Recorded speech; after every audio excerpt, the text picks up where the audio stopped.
Bueno, hoy tenemos con nosotros una persona que creo que nos va a dar para una conversación muy interesante. Coronel retirado Carlos Soler, Ejército de Colombia. Fue uniformado combatiente, herido en combate. Y esa herida de combate empezó a cambiarle un poco unas perspectivas y fue entrando en un tema básico, que es todo el tema de los derechos humanos, toda la parte, digamos, no de acción militar, pero que está ligado con la actividad militar. Y ahí fue ya asesor del Ministerio de Defensa, fue de los asesores en la negociación de paz en La Habana, o sea que tiene mucho para contarnos, porque lo ha vivido, porque lo ha tenido de cerca. Coronel, yo creo que hecha esta presentación muy somera, me excusas si me perdí ahí elementos importantes de su vida, que es una vida realmente interesante, militares que puedan contar lo que usted cuenta, o defensores de derechos humanos que puedan contar lo que usted cuenta como experiencia de vida, no es muy frecuente. Pero entremos en materia. Colombia lleva no sé cuántos años en procesos de paz. 45. Imagine, 45 años. Es campeón mundial en procesos de paz. Colombia tiene todavía las guerrillas más antiguas. El ELN estaba yo pelado y ya estaban en Patio Cemento, Camilo Torres, años 4 o 5. O sea que está llegando a los 60 años. 60 años de conflicto. O sea que no estamos hablando de una cosa reciente. Y esto tiene toda una historia. Yo creo que eso es algo que los colombianos todavía no logramos entender. ¿Por qué diablos quedamos enredados en un proceso interminable? Hecha esa presentación muy rápida, ¿usted cómo ve hoy la situación? ¿Dónde está parado, por ejemplo, el ELN? Porque uno siente que va, viene. Honestamente, al rato uno siente que está como mamando gallos a los sucesivos gobiernos. ¿Qué hay ahí detrás de eso y qué posibilidades ve usted? No, muchas. Digamos que yo soy de los que piensa que uno en la vida tiene que, tal vez por la formación no tengo sino unas visiones.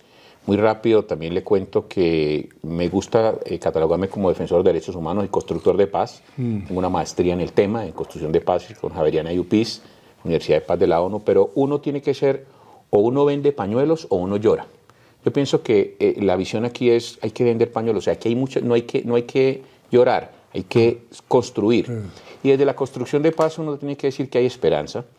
No podemos decir que es que con el ELN aquí ningún conflicto, para ir entrando en estos temas, ningún conflicto se acaba destruyendo al 100% del otro lado. Clave ese punto. Entonces uno no puede pensar que es que el ELN gana o pierde, o las FARC gana o pierde, o AGC gana o pierde, porque al otro día quieren tener ahí 10.000 cajones con 10.000, 15.000, 20.000, 40.000 muertos en el Caguán en su momento del FARC.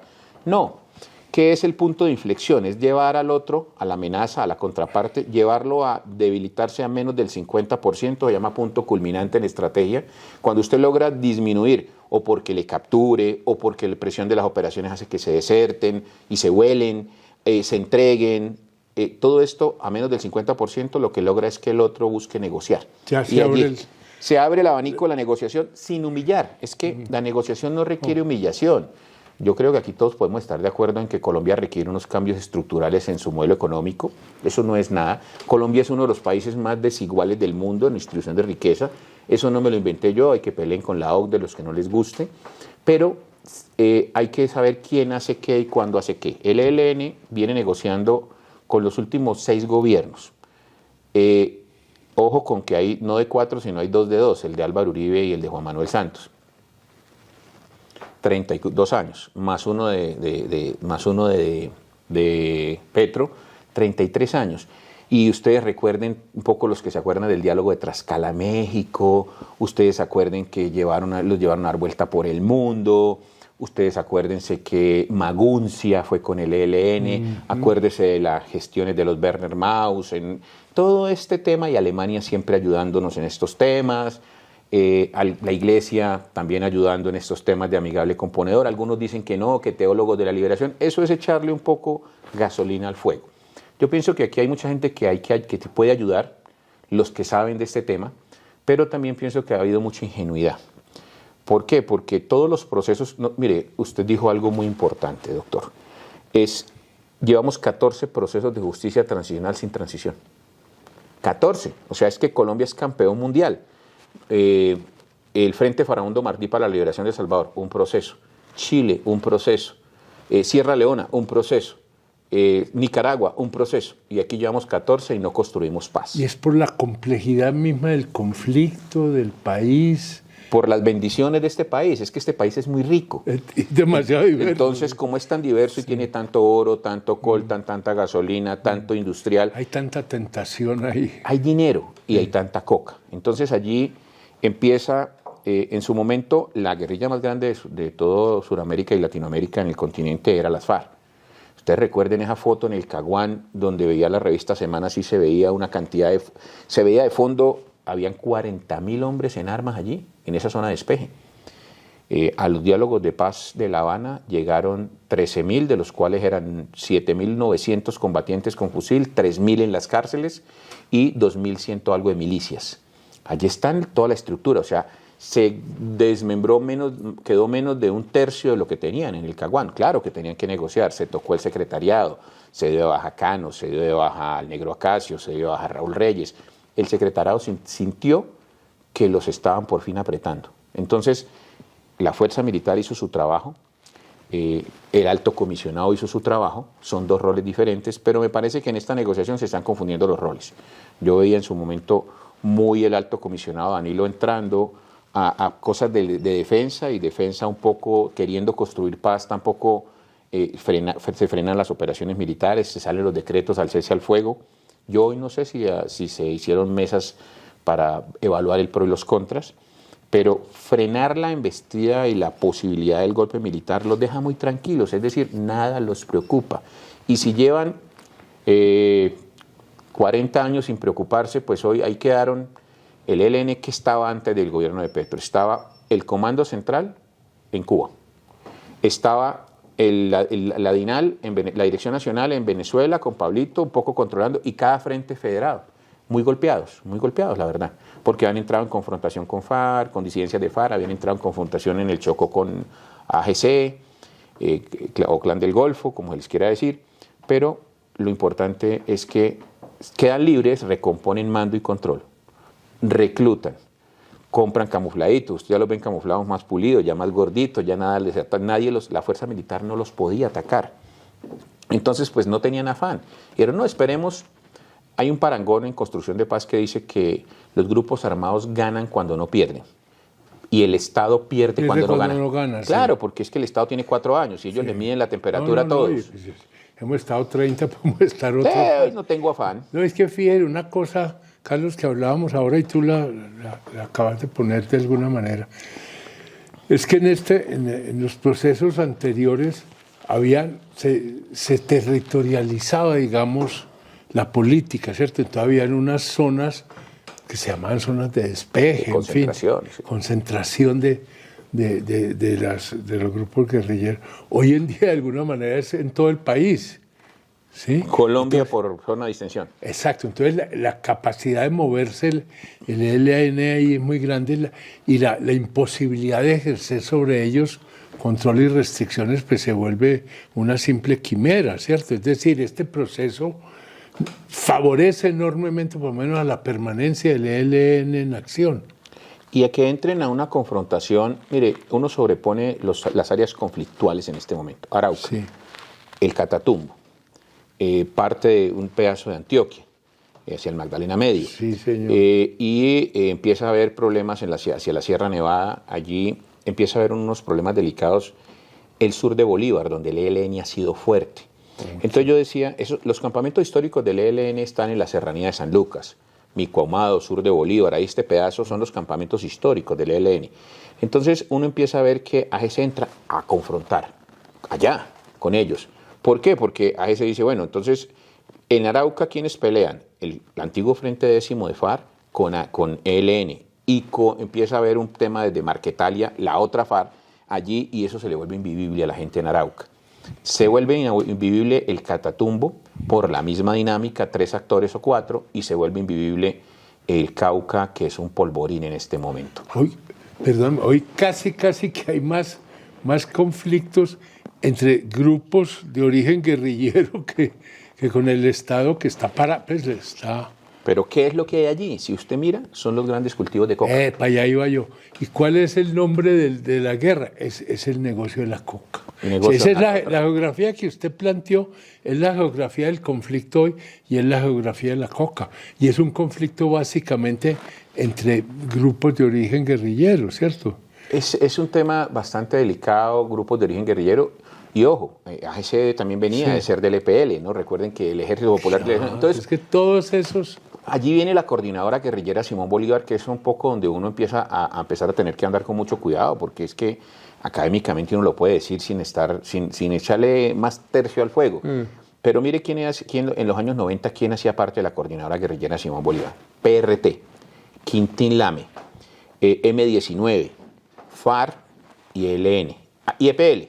EPL dio nacimiento después de desmovilizarse y a ser amenazados por las FARC y el ELN, a lo que se llamó las autodefensas campesinas. ¿Quién más dio el M-19? Amenazado también por el secretariado de las FARC, entonces se va a su proceso de paz, pero eran coordinadoras, porque dicen que traicionaron la cosa. Con el paso del tiempo termina uno en unas violencias recicladas por falta de presencia estatal en los territorios. Allí hay un tema claro, falta de presencia estatal. El contrato social de Rousseau, vías, educación, seguridad, puestos de salud, todos estos temas y desarrollo. Desarrollo y empleo. Allí es donde el Estado está faltando. Y esos vacíos de poder, dicen los sociólogos y dicen los historiadores, un poco esos vacíos de poder, cuando el Estado no está, alguien llega a suplirlo. Y es donde hay dinero. Y entonces allí es donde se generan los caldos de cultivo. Y veo unas historias tan tristes en el Catatumbo, me tocó ver uno en los procesos de negociación, donde por un lado la mamá con un muchacho en la guerrilla, en el Frente 33, ya un mando segundo, pero con otro mando en el ejército. Entonces uno empieza y los logramos juntar. Todas esas historias que uno ve en los territorios de pobreza, de exclusión, de que allá el que manda es el poder real, o sea, el poder del fusil. El poder del fusil. El poder fusil. El poder nace en el punta del fusil. Pues. El niño en el Cauca, ¿qué ve? El niño quiere parecerse, el niño no va a la escuela, pero quiere parecerse al señor de la camioneta, que es el que llega y le gasta trago a toda la vereda y llega en su camioneta y pone la música a todo volumen con un poco de escolta y se lleva a las muchachas bonitas y en un caballo, a veces. ¿Quién es ese? O es paramilitar, o es guerrillero. ¿Y de dónde salió? De ahí, entonces él quiere parecerse a ese ideario que tiene de lo que es tener poder. Así no importa si vive poquito. Es que el Estado tiene que llegar a eso y por eso somos jugados en el tema de construcción de paz. ¿Qué digo yo? Con el ELN, volviendo a tu pregunta, sí hay posibilidad si replanteamos el modelo. Porque el ELN no puede quedarse tranquilo. Mire la trampa que le hicieron al Estado y a Colombia. Dijeron que volvían a arrancar el proceso. La pregunta se la hice yo un poco planteada provocativamente, pero algunos negociadores, venga, ustedes y yo no estuvimos sentados en Ecuador y en La Habana y no nos duramos 2 años construyendo 7 puntos con el Comando Central, sí.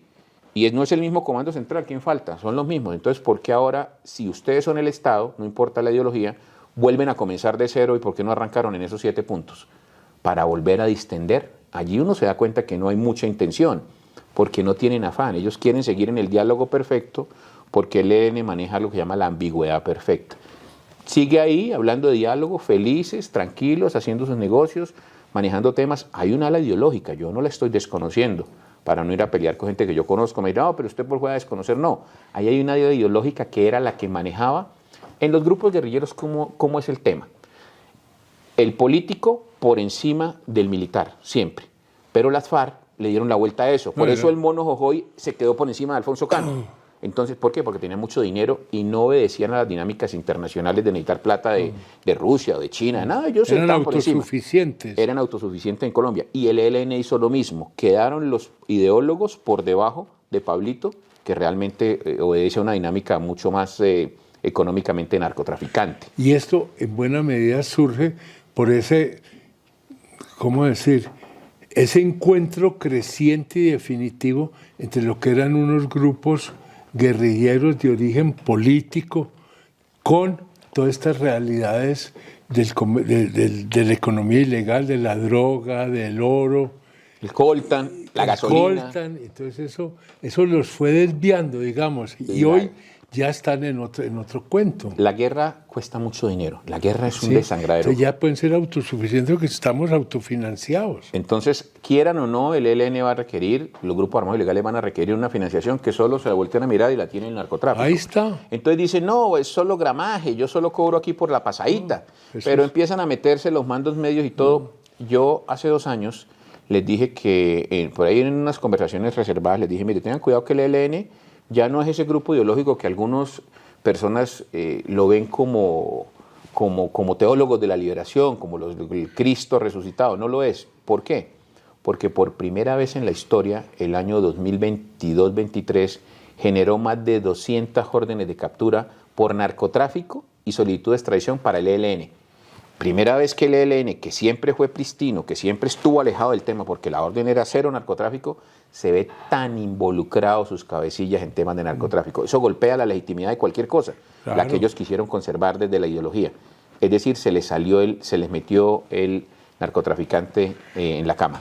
Pero ahí viene otra pregunta. Nosotros aquí podemos llegar a acuerdos, negociaciones con estos grupos sobre una base. Ya va quedando la ficción de que la negociación tiene una base en un conflicto armado de tipo político, y ya es una negociación entre grupos armados porque están ligados a intereses económicos. Pero es que la dinámica de esos intereses económicos no la controlamos nosotros.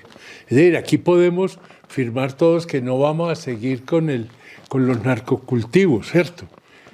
Pero olvídese, mientras que haya esa demanda, estoy diciendo una cosa que se sabe, mientras que haya esa demanda van a aparecer otros que dicen, listo, salgan que nosotros sí cogemos este riesgo. Y lo que acabamos de viviendo un reciclaje de los grupos, pero con la misma lógica demoníaca, económica y asesina. Aquí, pero mire lo interesante de todos estos estudios y todos estos análisis. Cuando uno conoce el terreno, como lo conocemos los soldados, es lo siguiente. El campesino, que es la base más baja, le da lo mismo sembrar cacao, sembrar yuca, sembrar maíz, sembrar plátano, que sembrar coca.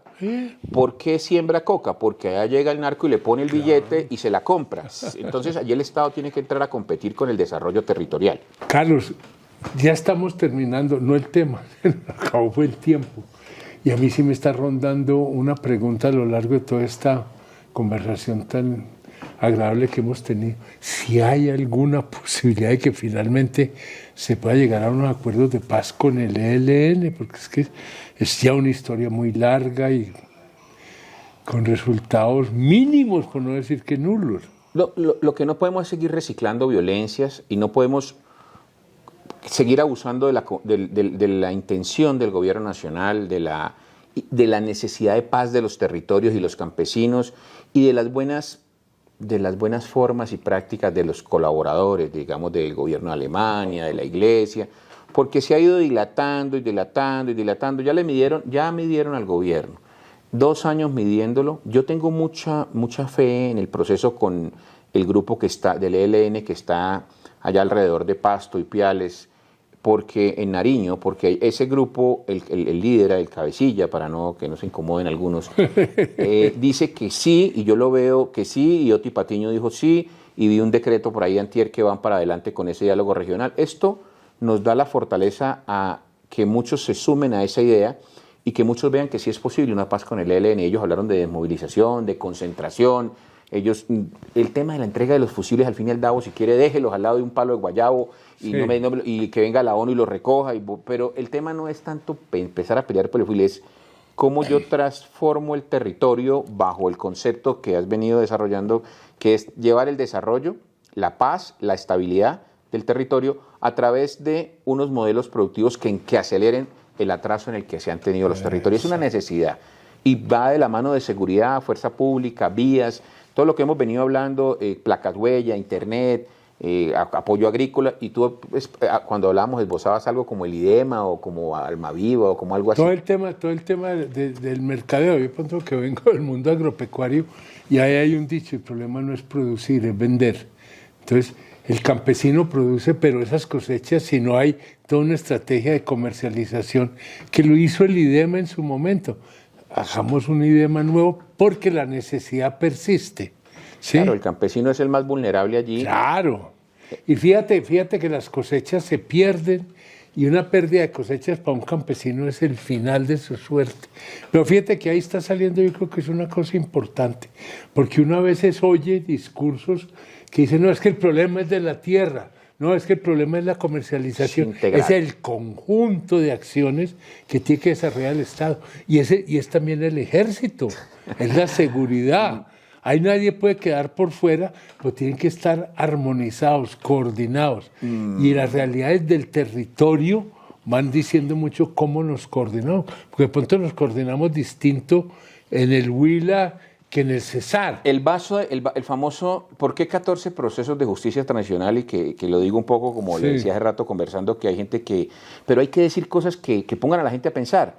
Los 14 procesos de paz no han funcionado porque se diseñaron en el Parque de la 93 con un vaso de whisky. Absolutamente. No consultaron el territorio, no son diferentes la solución para el Catatumbo que para Bucaramanga, para el Caquetá, para el Huila, para el Tolima. Son diferentes vocaciones para Antioquia. Hay que preguntarle al campesino cómo te sentirías allí, qué necesitas, qué sabes, la tierra para qué es buena, meterle tecnología, meterle dinero del gobierno nacional, departamental, local, y usted le quita peleándole con el Estado, el territorio, a los grupos armados ilegales. El campesino, lo hablamos hace rato, gana igual o incluso menos produciendo coca. Lo que pasa es que el narcotraficante le pone la plata, claro, le compra la cosecha, no tiene que ir a venderla en la mula. Le da seguridad, increíble, pero le da seguridad. Es que yo creo que ahí es donde está la cuestión, y yo he venido insistiendo en esta conversación porque además es algo que en las clases insisto también mucho, y es que tiene que haber dos conceptos claves para pensar esto. Esto hay que pensarlo desde los territorios y hay que pensarlo con las comunidades. Y desarrollo. Y ya la suma de eso, y aquella famosa frase, creo que era del Papa, de la Populorum Progressio, el desarrollo es el nuevo nombre de la paz. Rerum novarum, reedificar el concepto del trabajo de la tierra. Y algo importante es la seguridad. Yo creo que para ir cerrando como me invitaste, yo pienso que la paz no se puede dejar secuestrar de 3 o 4 o 5 o 10 personas dueños de la paz en Colombia, o de 4 o 5 grupos, o de 3 o 2 ideologías. No, mire, la paz es una necesidad de todos los colombianos. No existe un colombiano que usted le pregunte si quiere la paz y le diga que no. No, la invitación siempre es, vamos a construir paz. No nos ponemos de acuerdo en el cómo, pero existen 2 o 3 grupos, organizaciones como el ICTJ, el Instituto de Justicia Transicional de Nueva York, que nos acompañó con FARC, que nos ha acompañado con ELN, la Universidad de la Paz de la ONU en Costa Rica, y algo que es el tema del modelo de la Universidad de Paz de Barcelona. Entonces, allí hay unos modelos estudiados, no hay que inventar la rueda.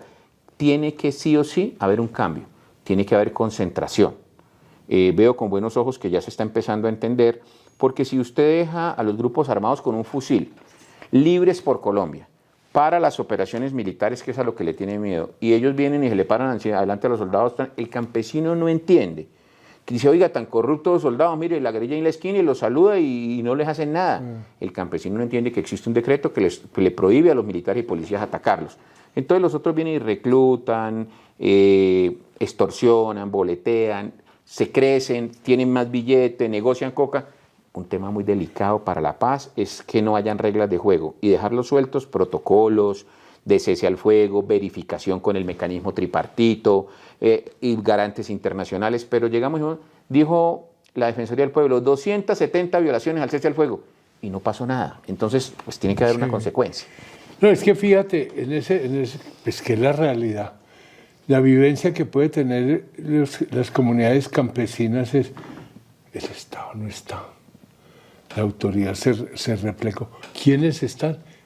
Los de siempre. Está la guerrilla, que vuelve a ser Estado, poder, juez y exactamente. Entonces, pues yo creo que ahí sí es imposible que en esa visión no puede haber un avance definitivo hacia la paz. Si el Estado no vuelve a hacer presencia allí. Para irse, mire, el tema Pero es muy importante. territorialmente, no en abstracto, en Bogotá, lo que vos decías definiendo, tomándose un whisky en la 93, a la que vamos a hacer en tal parte, no a la, Vamos, hablemos con la gente que vamos a hacer hoy. El Estado yo lo veo como un oso grande, fuerte, lento, pesado. Entonces, había un parangón de la administración que uno, cuando estudió administración hace 15 años, le decían, el grande se come al chico, hoy no aplica. Hoy el chico, el ágil se come al lento, no importa el tamaño. Entonces el Estado tiene que titular tierras, pero ya. Tiene que entregar capital semilla, tiene que acompañar técnicamente, tiene que meterle maquinario, tiene que comprar, tiene que poner puertos, tiene que circularizar y tiene que desarrollar el territorio. Si no se hace, allí van a seguir naciendo personas resentidas, la lucha de clases va a tener más caldo de cultivo. No tenemos que llegar a eso. Y dejar de matarnos es dejar de agredirnos en la palabra también.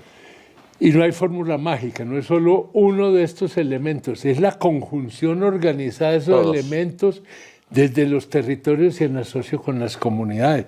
Esto no les va a caer de Bogotá, así ve, aquí está la fórmula de la paz. No, hay estos elementos, cómo la trabajamos, cómo la construimos. Yo estoy pecador hoy porque lo tengo que confesar, me tocó hacia la fuerza militar hacer el programa de pedagogía cuando el proceso de paz de La Habana y cuando comenzamos con lo del ELN. Y hoy muchos me miran y me dicen, como me lo dicen los campesinos, oiga, y no llegó la paz, usted nos la pasaba diciendo. Entonces, a veces uno queda en esa sin salida porque estamos convencidos de que iba a haber construcción de paz, pero allí quedaron temas cojos y vamos para el 15 proceso y el 16 y el 17. Ojalá no sea una recicle del recicle, porque hay que atacar las causas que están generando los conflictos, pero no caer en el juego de que no hay seguridad y entonces quitemos la seguridad, porque si no hay seguridad no hay inversión, hay más violación de derechos humanos y uno tiene que estar del lado de los 50 millones de colombianos y no de los 3.000, 4.000 o 10.000 grupos armados ilegales. Absolutamente así. Ahí sí, como dicen, de derrota en derrota hasta la victoria final, porque todo esto ha acumulado experiencia. Perdóneme, nosotros no estamos en el día 1 de las negociaciones, pero seamos capaces de aprovechar toda esa experiencia y volquémosla al trabajo con las comunidades. Si usted dice esto, le dicen no, guerrerista. No, guerrerista no es real, porque es que el campesino lo mira a uno y le reclama. Pues claro. Se me secuestraron el niño, se me volvieron a llevar la niña, entonces uno se queda mirando y uno que contesta, se queda sin argumentos. No. Esto es a Dios rogando con el mazo dando. Esto es haciendo cosas integrales, no sustrayéndose de la realidad, sino por el contrario, metiéndose de cabezas a esa realidad en los territorios con las comunidades. Perdone que yo friegue tanto con esos dos conceptos. No, y es Cauca, mire, Cauca, Nariño, Bajo Cauca, Urabá, Chocó, Arauca y norte de Santander, los 7 lugares priorizados hace 10 y 15 años por la fuerza militar, porque allí están peleando guerrillas, con otras guerrillas, con AGC y con el Estado. ¿Y qué están disputándose al final del día? Rutas de narcotráfico y grandes cultivos. Entonces el tema no es de ideología, el tema hay que ponerle cosas claras y hay que colocarlo en blanco y negro. Queremos la paz, sí, coloquemos las cosas encima de la mesa, sí, concentrémonos, metámosle grupos de gente a que apoye desde las regiones, pero no los que me quieran llevar A o B y caer en el juego. El Estado allí tiene que estar bien parado y muy fuerte. Aquí vamos a tener que seguir conversando, que este tema es amplísimo. Claro que sí. Me queda una gran duda, no para que la contestemos ahora. Esto lo podemos hacer y hacerlo bien hecho, pero mientras que esté ese maldito mercado, la demanda internacional, por estas producciones de coca, por el oro, por la gasolina, el coltan, la esmeralda. El coltan, todo eso. Eso hay que mirarlo ya en términos más amplios. Hay problemas de nuestra realidad de guerra y paz que escapan a nuestras fronteras nacionales de alguna manera. Eso no es disculpa para que no hagamos nada. Es más bien un llamado a que esto hay que integrarlo en una estrategia más amplia, porque si no, de pronto se nos vuelve a enredar todo por la dinámica misma de esas gigantescas demandas económicas. Trabajando no genera revolución, genera trabajo.